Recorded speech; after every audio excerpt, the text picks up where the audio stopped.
तो बच्चों ये 20 बहुत ही महत्वपूर्ण और बहुत ही ज़्यादा इम्पोर्टेंट कक्षा 10वीं की बोर्ड परीक्षा के लिए चुने हुए 20 प्रश्नों को लेकर के मैं आ गई हूँ आप लोगों के लिए। तो आशा करती हूँ ये जो 20 प्रश्न मैं लेकर आई हूँ और रोज़ ही ऐसे मैं इम्पोर्टेंट 20 प्रश्न आपको सॉल्व करवाऊँगी जो कि OMR बेस पर पूछे जाते हैं और ये 20 अंक आपके लिए बहुत ही महत्वपूर्ण होने वाले होते हैं बोर्ड एग्ज़ाम के लिए।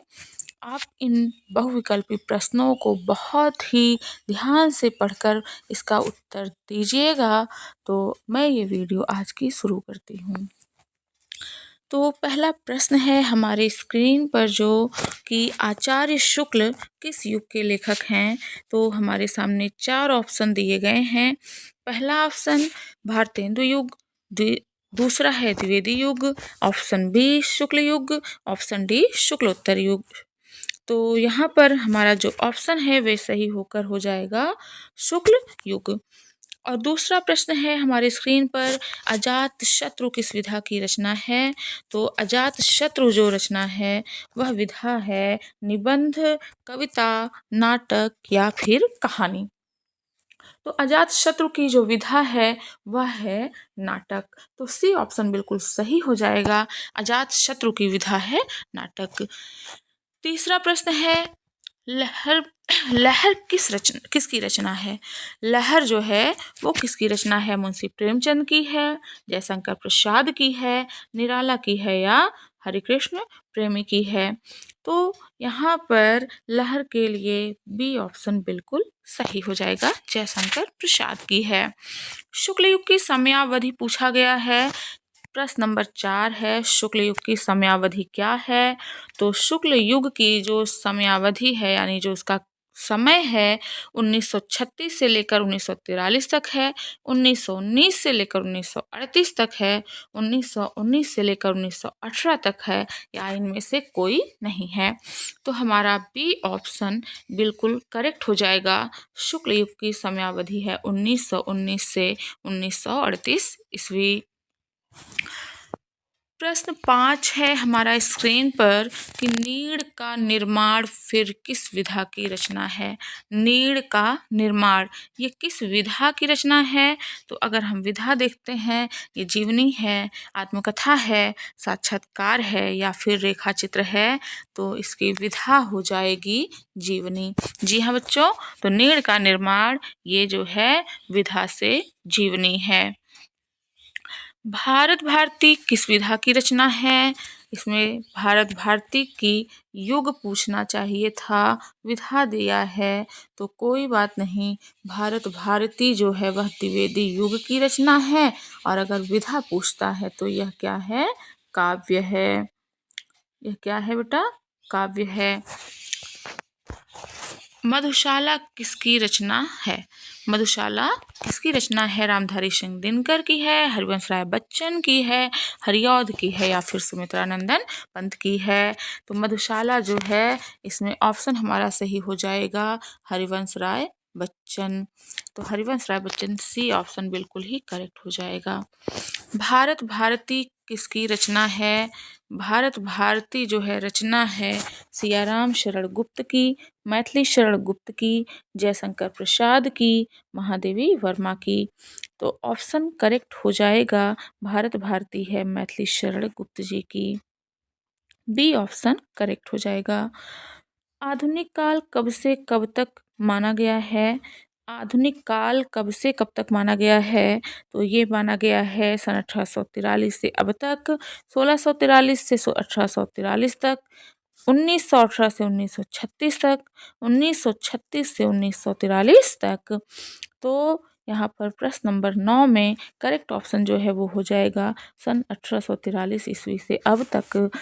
प्रश्न 10वां है मतीराम किस युग के कवि हैं। मतीराम किस युग के कवि हैं। आधुनिक काल के हैं, भक्ति काल के हैं, आदिकाल के हैं या फिर रीतिकाल के हैं। तो ये रीतिकाल के कवि हैं। आप जानते हैं भूषण, बिहारी, केशव, मतीराम ये सभी रीतिकाल के कवि हैं। हास्य रस का स्थायी भाव पूछ रहा है। प्रश्न नंबर 11, हास्य रस का स्थायी भाव क्या है? तो आप जानते ही हैं। शीश पर गंगा हंसे भुजनी, भुजंगा हंसे हास ही को दंगा भयो नंगा के विवाह में। तो हास्य रस का स्थायी भाव होता है हास। सोहत ओढ़े पीतपट श्याम सलोने गात, मनो नीलमणि शैल पर आतप पर्यो प्रभात। आतप पर्यो प्रभात। उपर्युक्त पंक्तियों में अलंकार पूछ रहा है। उपमा अलंकार है, उत्प्रेक्षा अलंकार है, रूपक अलंकार है या श्लेष अलंकार है। तो यहाँ पर श्री कृष्ण के श्याम सलोने शरीर पे जो उन्होंने पीले वस्त्रों को धारण किया गया है, उनको उनमें जो है संभावना व्यक्त की जा रही है। नीलमणि पर्वत पर उनके सौंदर्य का जो है यहाँ पे संभावना व्यक्त किया गया है। मनोह शब्द का जो है प्रयोग हुआ है, तो उत्प्रेक्षा अलंकार यहाँ पर करेक्ट ऑप्शन हो जाएगा। प्रश्न नंबर 13 है, रोला छंद में कितने चरण होते हैं? तो रोला जो छंद है उसमें 3 हैं चरण, 2 हैं, 4 हैं या 5 हैं। तो चरण हो जाते हैं रोला में हमारे 4। हमारे 4 चरण हो जाते हैं रोला में। रोला में हमारे हो जाएंगे 4 चरण। आकर्षण शब्द में किस उपसर्ग का प्रयोग हुआ है? आकर्षण शब्द में प्रयोग हुआ है जो उपसर्ग वो है वी, मान, अक या आ। तो वी उपसर्ग है नहीं, मान भी नहीं होगा, अक है या फिर आ है। तो यहाँ सबसे करेक्ट जो ऑप्शन है वो हो जाएगा डी, आ है उपसर्ग आकर्षण में। प्रत्यय के कितने भेद होते हैं?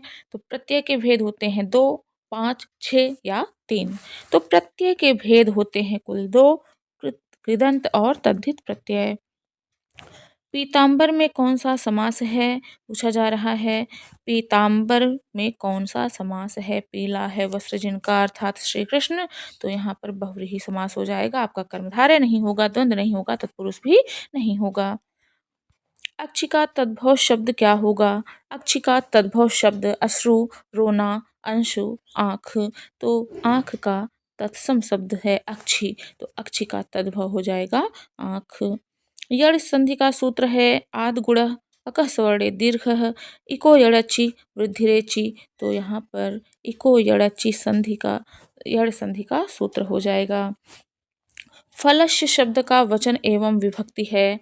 फलस्य शब्द का वचन एवं विभक्ति है। तो षष्ठी विभक्ति है एक वचन, सप्तमी विभक्ति द्विवचन, षष्ठी विभक्ति बहुवचन या फिर चतुर्थी विभक्ति बहुवचन। हो जाएगा आपका ऑप्शन नंबर एकदम करेक्ट, षष्ठी विभक्ति एक वचन। फलस्य फलियो फलानाम। अपठत धातु का वचन एवं पुरुष है। तो अपठत धातु का वचन एवं जो पुरुष है वह द्विवचन प्रथम पुरुष ये द्विवचन, उत्तम पुरुष बहुवचन, प्रथम पुरुष एक वचन या मध्यम पुरुष द्विवचन। तो यहाँ पे जो करेक्ट ऑप्शन है वो हो जाएगा हमारा मध्यम पुरुष द्विवचन, उत्तम पुरुष बहुवचन, प्रथम पुरुष द्विवचन या प्रथम पुरुष एक वचन। तो ऑप्शन नंबर ए हमारा एकदम करेक्ट हो जाएगा, जो है द्विवचन प्रथम पुरुष यानी प्रथम पुरुष द्विवचन। अपठत धातु का वचन एवं पुरुष पूछा गया है, कौन सा वचन है कौन सा पुरुष है। तो इसमें प्रथम पुरुष द्विवचन या उत्तम पुरुष बहुवचन या प्रथम पुरुष एक वचन या मध्यम पुरुष द्विवचन। तो इसमें जो ऑप्शन सही होगा वो ऑप्शन नंबर बी हो जाएगा, प्रथम पुरुष एक वचन। तो हमारा आज का ये जो वीडियो है ये बस 20 प्रश्नों का है। ऐसे ही 20-20 प्रश्नों के इम्पॉर्टेंट क्वेश्चन मैं आपके लिए रोज़ लेकर आऊँगी। अगर आपको मेरा ये वीडियो हेल्पफुल लगता है, आपके लिए उपयोगी लगता है, आपको पसंद आता है, तो वीडियो को लाइक करके, चैनल को सब्सक्राइब करके, वीडियो को शेयर ज़रूर कर दीजिएगा। आज के लिए बस इतना ही। नमस्कार, फिर मिलेंगे आपको अपनी नेक्स्ट वीडियो में।